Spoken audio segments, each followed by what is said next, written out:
gusto marinig ng magnanakaw habang nilolooban ng isang bahay?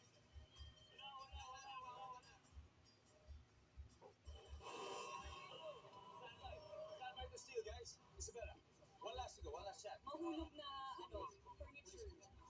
Pinggan. Ganon. Ingay. Mas umingay. Tama. May kumalampas. I need to get a full video. Kumalampas. Alright.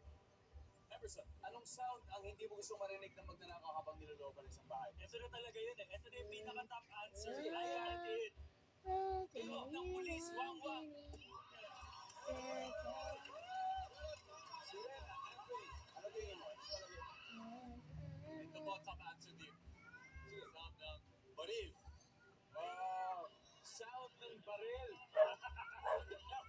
Kung magnanakaw ka, narinig mo yung sabay yung dalawang yan. Ewan mo na. Jordan, ano ba? Ito gusto nila malaman eh. Pero ayaw na magnanakaw. Kotse na may-ari. May-ari ng bahay.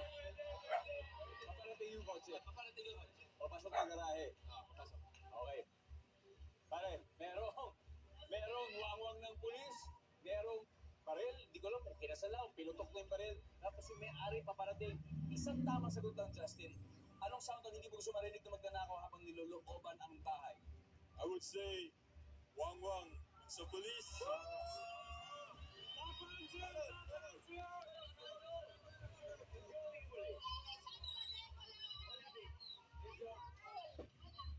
Anyway, ang sabi po nila, sirena ng pulis. Pasabayahin sa ating survey, we'll see. Wangwang!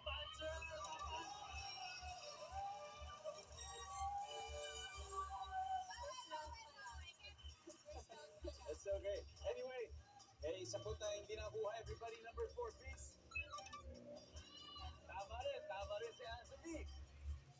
Round 1 goes to the Mr. Philippines. They now have 75 points.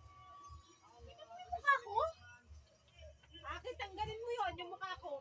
No, Sagot niya. you're the only time. Ang galing mo yun. Asan to ah? All the records. Tutok ng mukha.